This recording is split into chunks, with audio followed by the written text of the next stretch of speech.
Okay, thank you very much for being here as we sign into law America's Water Infrastructure Act of 2018. This important bill authorizes water infrastructure projects that benefit almost every state in the country. I want to thank every member of Congress who helped pass this crucial legislation. I especially want to thank Senators John Boozman, John Barrasso, Ben Cardin, Tom Harper. See, we have bipartisan on this one, folks. Don't be shocked. We'll probably have a lot more over the years. And Representatives Jeff Denham, Garrett Graves, Greg Harper, and Greg Walden. Thank you all very much. We appreciate it. Thank you. Thank you, Mr. Thank you, President. fellas. Appreciate Thank it. Thanks also to Assistant Secretary of the Army for Civil Works, R.D. James, for joining us, and to the Commanding General of the Army Corps of Engineers, Todd Semonite. Thank you very much, fellas. Appreciate it. Good job. As a candidate, I called for a great rebuilding of America's crumbling infrastructure. Today, we're taking another major step toward that goal. Very important. This bill authorizes needed funding and tools to enhance our coastal ports, reduce flood risks, restore ecosystems, upkeep our inland waterways, which are in deep, deep trouble, but they won't be for very long, upgrade our dams, hydropower, and irrigation systems, and improve drinking water treatment, storage, and delivery. With this legislation, we will also better protect American communities from hurricanes and storms.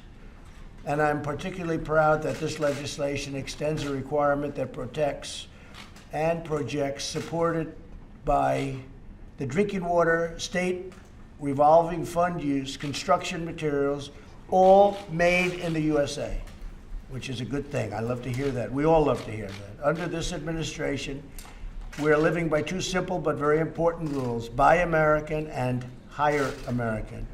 After years of rebuilding other nations, we are finally rebuilding our nation. And as far as infrastructure goes, I have a feeling that the two gentlemen on my left, two great senators, they happen to be Democrats, we're going to be doing a lot of infrastructure together. I really feel that you want it and we want it. We feel very strongly about it. I think we're going to do a lot of infrastructure. This is the beginning, okay? And I know how badly you want it on your side too. So with that, again, I'd like to thank you all, and maybe I'll ask a few of you to say a few words. Would you like to say, John? Well, yes, thank you very much, Mr. President, for your leadership on this. You called for this in the State of the Union. We have delivered in a big bipartisan way. The House and the Senate working together for infrastructure. This is a significant piece of legislation. This is good for our communities. It's good for the country. It's good for the economy as well as good for the environment. So thanks for your leadership, Mr. President. Well, thank you. Much. Appreciate it. Thank you very much. Please. Come on. Bill, thank you so much. This is not glamorous, but it really is one of the underpinnings of our economy. 40% of the agriculture products in Arkansas are exported. Most of that goes to the inland waterways and then throughout our ports and harbors. So as the President mentioned, again, this is a very bipartisan effort and something that we can all be very, very proud of. Thank you very much. Appreciate it. Thank you. Please. I'm Tom Carper, and I approve of this message. I don't care if I just add very Go ahead, quickly. please. I'm from a little state, Mr. President, Delaware. And for us and for Delmarva, where Ben and I are from, we have great concerns with the quality of our drinking water. And this legislation goes a long ways toward a partnership, furthering a partnership between the state and the federal government to provide more clean drinking water for people to drink.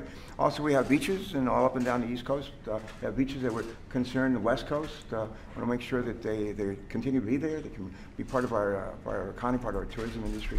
And the last thing, we want to make sure that our ports are getting the kind of attention that they deserve, and they have the support from the Army Corps of Engineers. This fellow right here, Mr. President, R.D. James, the Assistant Secretary for the Army, has been a terrific partner, as the General, in helping to craft this legislation. People say to me all the time, back home, they say, why don't you guys work together? Why don't you work together to get something done? Well, we have, and it's good stuff. Thank you. That's great. Thank you, Senator. Yeah? Well, Mr. President, first, let me thank the leadership of our committee. The Environmental Public Works Committee worked in a very bipartisan manner to produce an extremely important bill. For the people of Maryland, this means jobs. It means cleaner water. It's good for the Chesapeake Bay. It's good for our economy, and I'm proud of our accomplishments. Thank you. Thank you very much, guys. Please, Greg. Well, Mr. President, thank you for your support of this, and to my colleagues as well at the Energy and Commerce Committee. We did a lot of work bipartisan way to reauthorize the Safe Drinking Water Act. First time in 20 years that's been done. This is the partnership we're all speaking about to clean up our water, so when a mom pours a glass of water for a kid, you know it's going to be safe. You also have disaster relief in here for my Klamath Basin farmers that have been through an enormous drought. We deeply appreciate that. And there's hydropower streamlining for licensing so we can get clean, carbon efficient, carbon neutral hydropower in existing facilities in an expedited way. Well, and unrelated, I want to thank you, Greg, for all of the work, and I think every one of you, all of the work that you did on Right to Try. That's a very powerful thing that we signed. We're getting, I have received more thank yous for Right to Try. You all know what it is. It's a phenomenal thing, and Greg, you really headed it up. I appreciate it, man. Thank you. Please. Thank you, Mr. President. This certainly goes right along with the executive order that you signed on Friday, helping us to bring more water to California. The new Water Act, which is a part of this legislation, will actually have the upfront financing so we can start building Shasta, and Temperance Flat, and sites, some of these big reservoirs that have been on the drawing board for decades now. We can finally get them done under this bill. Thank you. Thank you very much. Great job, and we will get that done in California. What's going to happen? We're just about set from a federal level. The state has to get moving, and you'll get them moving. I know you will. Please. Thank you, Mr. President. Greg Harper from Mississippi. I just want to thank you for your continued support. This has been an emphasis of what you have been standing for our infrastructure, and the safe drinking water is critical across the country. So this is a great step. We thank you for your support. Well, thank you very much. And I just noticed a major celebrity is in the room, Pastor Andrew Brunson, standing next to our great Vice President. And Andrew, just come here.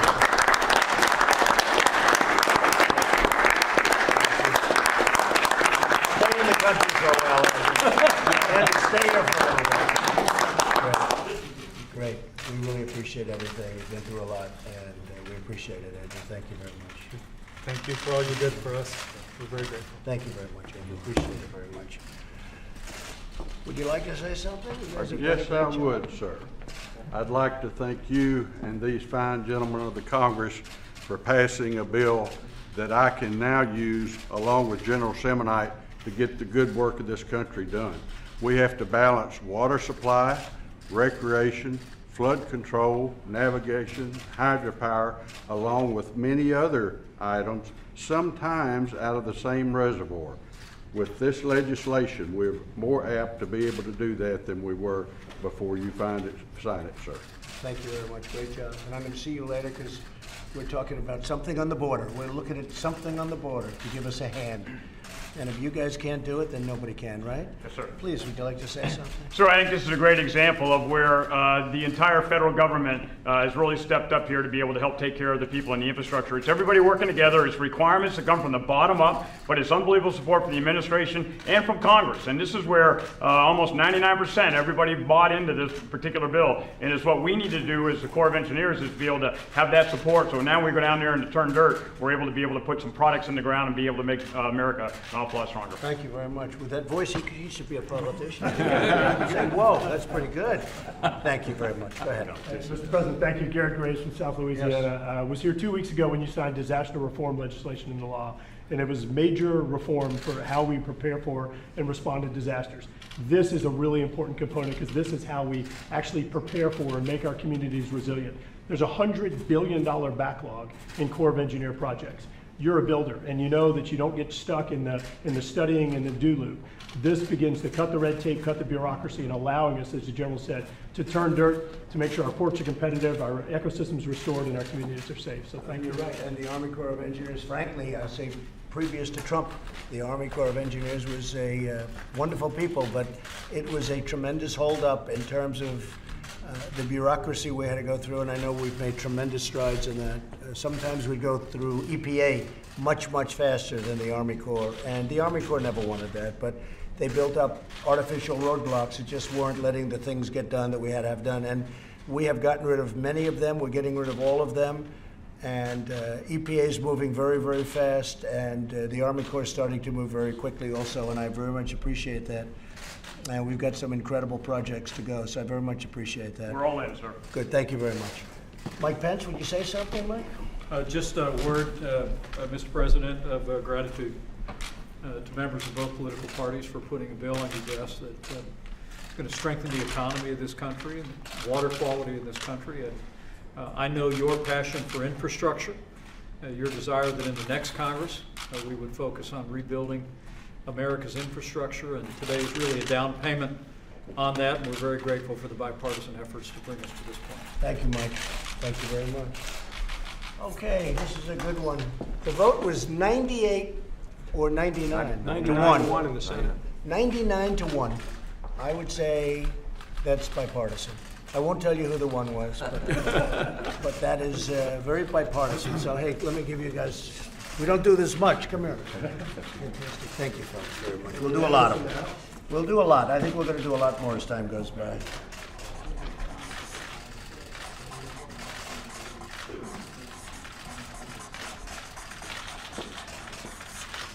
Okay. This is so thick I won't bother holding it up. You've seen me hold it up before. I think maybe what I should do, unless somebody disagrees, I think I'll give this pen to Pastor Brunson. That's great. Right? Where's Pastor Brunson, please?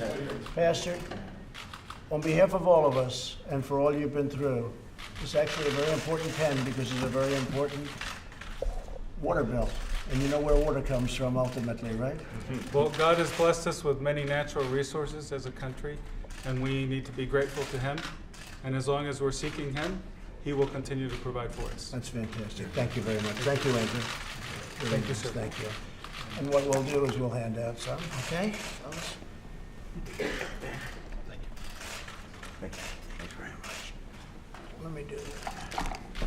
You know, in the old days, the presidents would sign one letter at a time. That's right. And it looked terrible. When you looked at the signature, it really did look terrible. You have it all set? Come on, Greg. Okay, fellas. Give this to Chuck Schumer. Okay, we're very proud of this bill. A lot of work was in when this has been going on for a long time. And I think particularly 99 to 1 is something that's very special, especially in this day and age. I think we're going to have a lot more of it, especially maybe with infrastructure, but other things also. So thank you all for being here. I very much appreciate it. Mr. President, are you going to meet with Vladimir Putin in Paris in a couple of weeks?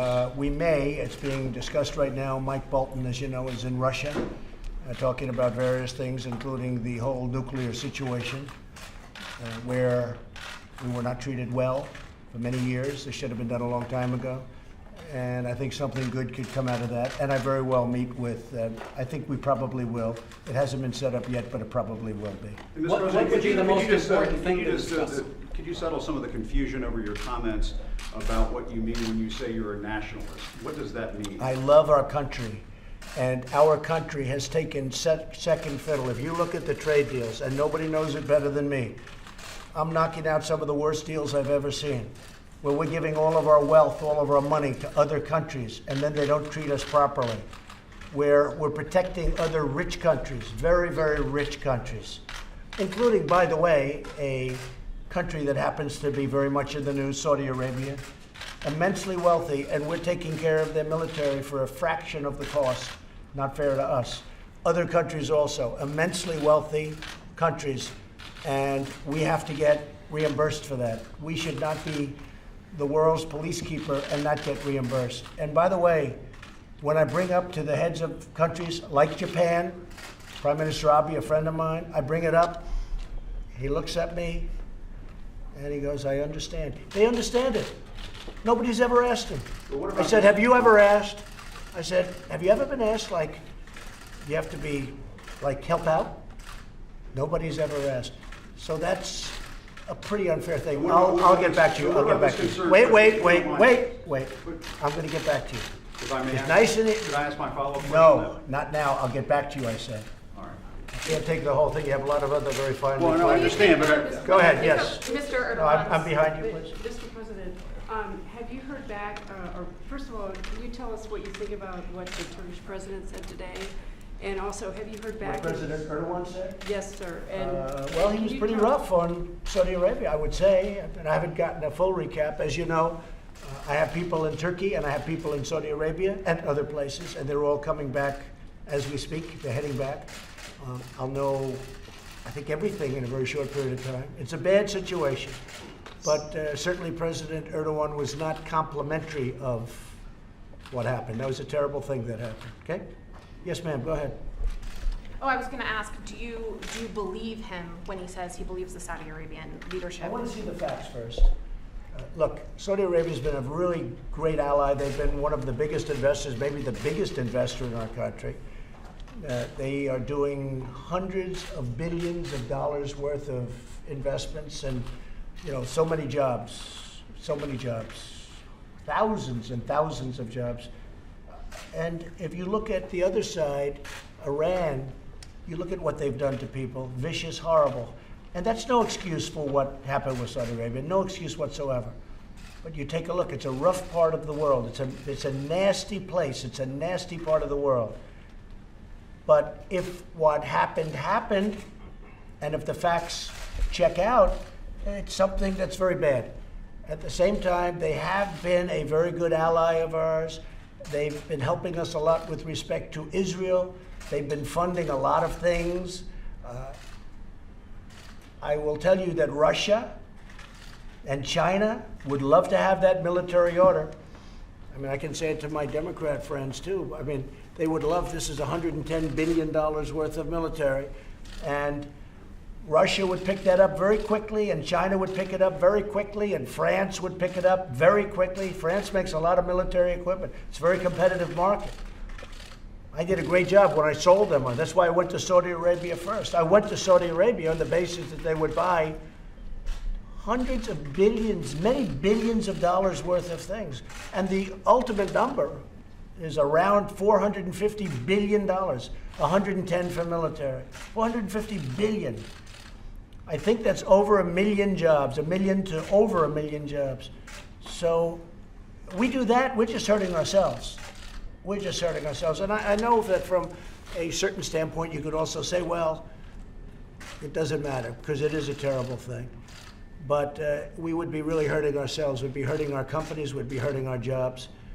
And so we'll see what happens. But I should have a pretty good report, a couple of seconds. I should have a pretty good report very soon. Yes, go ahead. Mr. President, just to follow up on your comments about being a nationalist, there is a concern that you are sending coded language or a dog whistle to some Americans out there that what you really mean is that you're a white nationalist. I've never even heard that. I cannot imagine that. You mean, I say, heard that I'm a expression. nationalist. No, I never heard that theory about being a nationalist. I've heard them all. But I'm somebody that loves our country. When I say a nationalist, I don't like it when Germany's paying 1% of GDP for NATO, and we're paying 4.3%. I don't like that. That's not fair. I don't like it when, as an example, we're protecting Europe, and we're paying for almost the entire cost of NATO. We're paying for a very, very substantial portion, far greater than what it should be. We have great respect for those countries, but on top of that, I don't like it when they put up barriers to our farmers, where our farmers cannot sell into Europe. They have trade barriers that make it, you guys know it better than anybody. They have trade barriers that are as severe as China's trade barriers, which will be coming down. They want to make a deal very badly. They'll be coming down. But I am very proud of our country. We cannot continue to allow what's happened to our country to continue to happen. We can't let it happen. So I'm proud of our country. And I am a nationalist. It's a word that hasn't been used too much.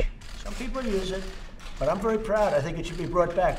I'm somebody that wants to help other countries of the world, but I also have to take care, we have to take care of our country.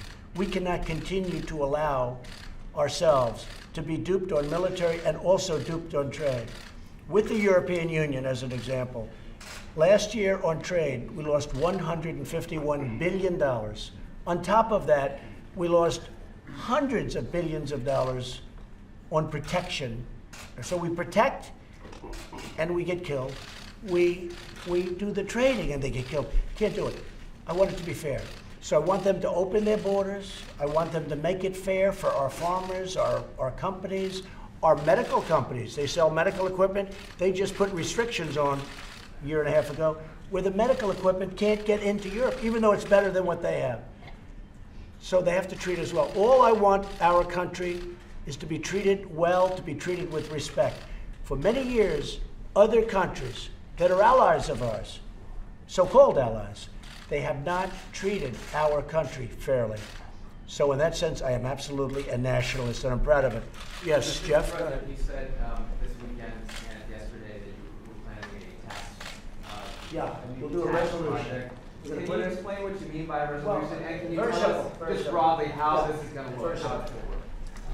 If you speak to Kevin Brady and a group of people, we're putting in a tax reduction of 10%, which I think will be a net neutral because we're doing other things, which I don't have to explain now, but it'll be pretty much of a net neutral, but it'll be great for the middle class. It's going to be a tax reduction of 10% for the middle class. Business will not enter into it. And this will be on top of the tax reduction that the middle class has already gotten. And we're putting in a resolution probably this week. I think you folks know about it, and Kevin Brady's been working on it very hard, really for a couple of months. We'll put that in, and we'll start the work after the, sometime after the midterms. Mr. President, why the decision now to send 2 U.S. Navy warships through the Taiwan Strait? I'll leave that decision to myself and my generals and my admirals, okay? Not to you. Are you worried about any negative reaction from China? I'm not worried about anything. I don't worry about things.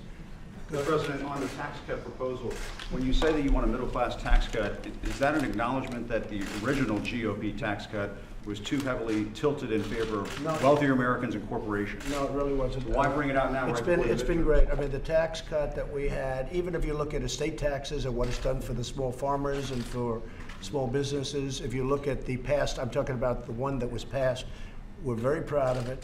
And what it did more than anything else, it brought jobs, tremendous numbers of jobs. That's why our job numbers, you hear it all the time when I speak. I mean, we have the best numbers, literally, we've ever had. African American unemployment, lowest ever. Asian American, Hispanic American, no matter what category you look at. Women, 65 years, lowest in 65 years.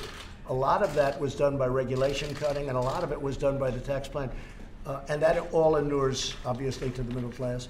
In addition, they paid less. I mean, they walk away with $2,000, $1,000, $4,000, a lot of money. This is in addition to that. But on this one, we're not going to do any business because we think the business is really very incentivized.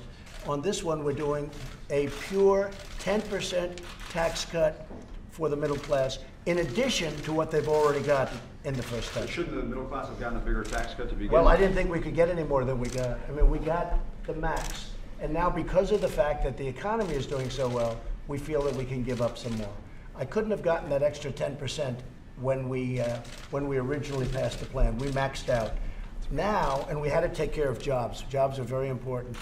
We gave the middle class a lot, but we couldn't have. Now, as you've obviously seen, business has done so well. We've brought in many hundreds of millions of dollars from offshore because of the tax plan. And that all went to creating Apple as an example. I was with them. They're going to be spending $350 billion on building new facilities in the United States, which is something, as you know, from a long time ago. I've been saying it from the beginning. I want Apple to build their plants here. They're going to spend $350 billion. They're bringing in $230 billion offshore because of our tax plan. Now that helps everybody. That's good for everybody. But this is in addition to the very substantial tax cuts that the middle class has already gotten. So this will be a 10%. It's going to be a resolution probably introduced this week, the end of the week, or early next week. And Kevin Brady has been drawing it up actually for a while. We've been working on it very hard for a pretty long period of time. Okay? Yes, Jeff, go ahead, finish it. Yeah, with somebody else, sir. Go ahead. Yes. Mr. President, you said yesterday that you expect a briefing from investigators today on the Saudi case. Is that still the case? Or? Well, they're heading back. A couple of them are heading back. Gina, as an example, went to Turkey. Have you heard anything preliminary? I've heard, but I'd rather talk about it when everybody's back here. Okay, so tomorrow you expect that? I think they'll be back tonight and tomorrow, early tomorrow. Almost all of them. Ahead of your meetings in Paris with President Putin and some other European leaders, have you spoken to any of them about the Saudi issue? Yes, we have, and Mike Pompeo has, and John Bolton is actually over there now. We've spoken to many of them. They are, nobody likes what happened. Let me put it that way. There's nobody that said, oh, gee, that's wonderful. They were all very angry about it, and they're very upset about it. Nobody more so than me. What do you think it means for the broader relationship going forward, whether or not this bill, or Well, it's a good question, and I think what I'm going to be doing is maybe a little bit what I did with respect to the FBI investigations having to do with Justice Kavanaugh when they were asked for more time by the Democrats.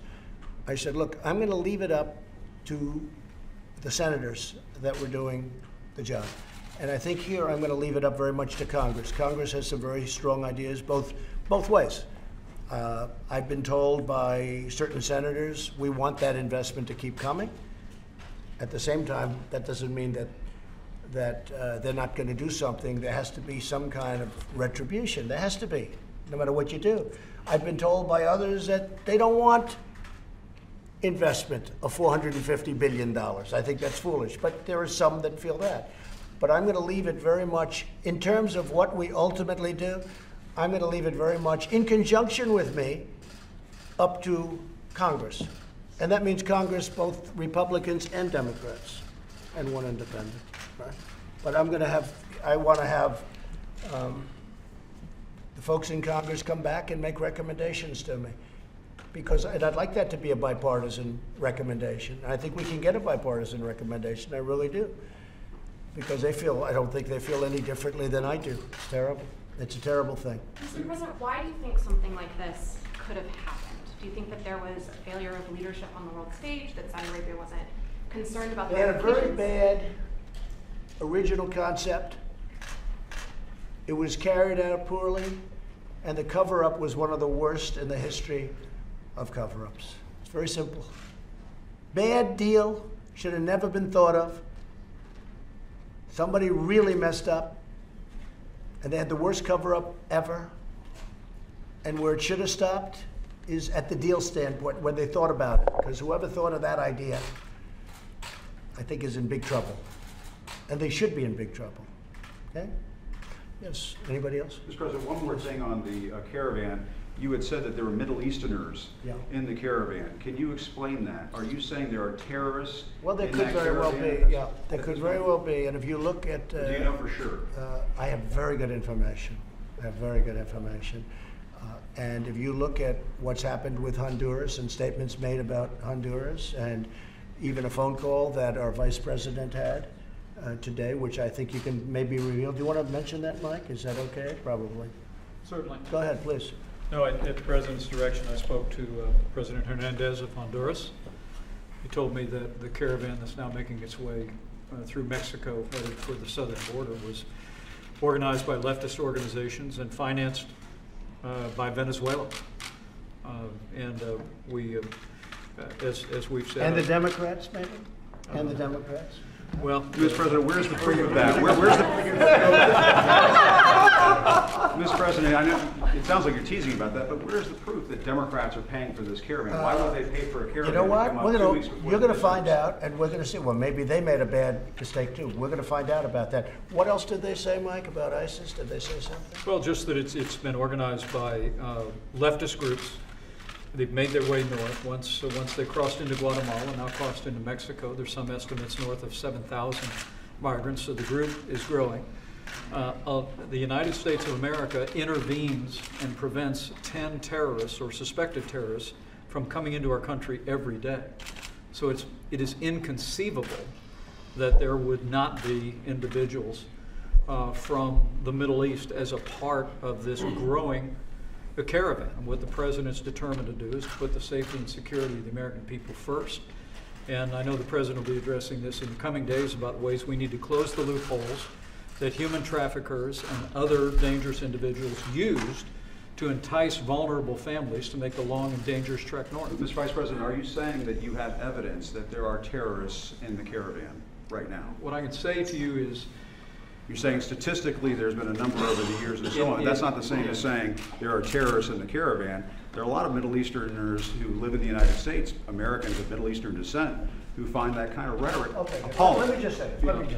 Isn't that true, Mr. President? Let me just tell you something.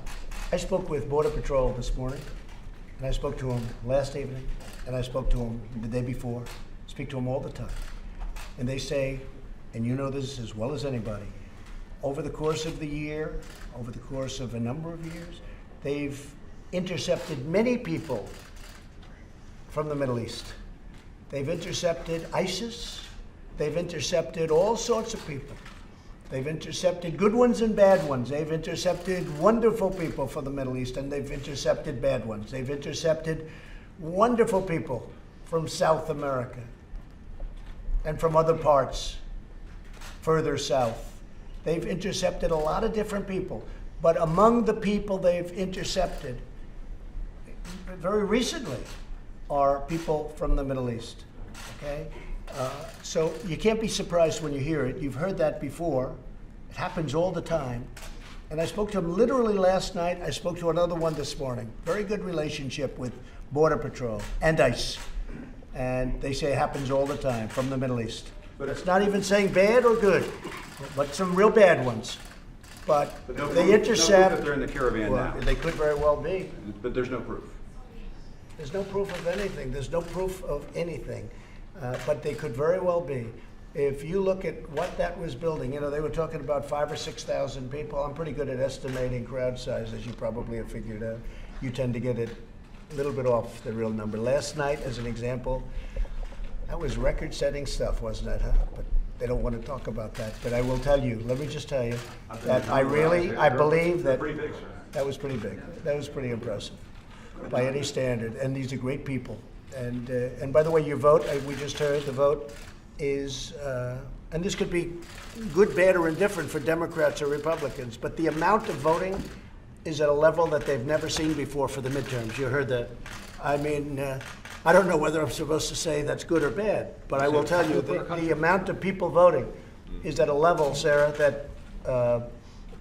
that you've never seen at midterms, a record level by a lot. So I think there's a very good chance, honestly, that you have people in there. I also think there's a very good chance that over a course of a period of time you have, or they don't have to necessarily be in that group. But certainly you have people coming up through the southern border from the Middle East and other places that are not appropriate for our country. And I'm not letting them in. They're not coming in, all right? They're not coming in. We're going to do whatever we have to. They're not coming in. Okay? And you don't think you're pouncing on this to try to stoke not fear and cause alarm to drive up your I'm base? a very non-political person, and that's why I got elected president. Do you share the assessment that the caravan is financed by Venezuela? That you said, Mr. Vice President, that the president of Honduras said that. Do you share that assessment? President Hernandez, when President Trump asked me to call the president of Honduras when this caravan was initiated, he told me that it had been organized by leftist groups in Honduras that were being financed in part by Venezuela and organized by human traffickers who have no regard for human life, organized by dangerous gang members that are moving people north. When I spoke to President Morales in Guatemala, he informed me that they were already busing people in the caravan back who had been left behind, left by the side of the road, elderly, vulnerable families simply left behind by this caravan. People need to understand the people that are driving this caravan north to challenge our sovereignty, to challenge our borders, are doing so without any regard for human life, and doing it to advance some political statement, or in the case of human traffickers, strictly for financial profit. And the president's absolutely determined to use all means at his disposal to organize efforts to have Mexico turn this caravan around and work with Congress to close the loopholes that human traffickers use every day to entice vulnerable families to make this dangerous trip north. I really think, though, that what this really shows is that we have to change the laws. Right. I say this having two very highly respected Democrat senators behind me, but we have to do something that we all agree with. We have to change the laws. We have to make them much different. They're very soft, and it's a different time. It's really a different time. Maybe there was a time where that could have been appropriate, but we have to have immigration laws now that are suitable for this time and that work. And the ones that we have now are old and they don't work. They don't work and they don't come close to working. And we need protection. We have to have a wall. We've been building the wall. We started the wall San Diego's almost completed, the whole area, that whole area of California. But we want to do it quickly. We don't want to take years to do it. But I really believe that, and I think that, I don't say anything's that kind of an asset when you look at what's happening, when you look at heartache on both sides, because it really is, it's heartache on both sides. But when you look at 10,000 people, because I don't believe that was 5,000, I think that was much more than 5,000 people. But when you look at that massive group of people on the bridge, when you saw it on the bridge, the group, I really think that it probably spells out to us and Congress, something has to be done. You can't have this happen. Something has to be done. So in that way, I think maybe it's going to be a good thing. We're going to see. We're going to see. We're counting on our military. We'll have to call up our military if we need to. But we can't let this happen. We cannot allow our country to be violated like this. And it's very unfair. People are waiting online that went through a legal system of immigration, and they've been going through it for many years. And they've worked hard. They've done everything they're supposed to do. And then people just come running across the border. It's really unfair to the millions of people that are waiting online to come in legally into our country. It's very unfair. Yeah, go ahead, Jim. Do you see any argument, Mr. President, for trying to improve conditions in those countries by not decreasing aid, but perhaps maintaining or increasing aid? I've heard that argument before, but it hasn't worked for a long time, those countries. I want to improve the conditions in our country. I want to improve the conditions here. Now, part of that condition and improving the condition is we are doing so well. So many companies are coming in. I spoke with Prime Minister Abiy very recently, and he informed me that we have 5 major car companies coming back. I said, you have to do something. You have to balance it out because it's like a one-way street. The trade imbalances are so different between, as an example, Japan, just one, Japan and the United States. We have Foxconn coming in. They make the phones for Apple. They do a lot of work for Apple. They do a lot of work for everybody. They're opening up in Wisconsin. But we have a lot of companies coming in. We need, at 3.7, it's the lowest in many years, many decades.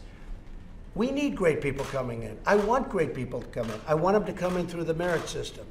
I look at the people that we're talking about. I really watch pretty carefully all of the networks, I have to be honest with you, all of them. And you have even CNN. You did, yeah, you had some beautiful shots of some very good people. And I really think that some of those people, a lot of those people, I think there's a lot of talent in that group. There's a lot of talent. We need people because I have companies coming into the United States. They have to be able to get workers. And our great, even conservative people that maybe 3-4 years ago would have felt differently about it, they now feel. We have to get people to operate these big plants and factories that are opening in the United States. I want them to come in. I want them to come in through a merit-based system. And I think a lot of people are going to be happy with that. I want to build our country. I don't want to go to other countries to rebuild. That's what we've done. We've been trying to rebuild the world and police the world. It's now time to rebuild the United States and to properly police the United States. And that's what we're going to do. At the same time, we're going to help other countries all over the world, but we have to focus on our country for a change, and that's what we're going to do, okay? Thank you all very much. Thank you. Thank you very much.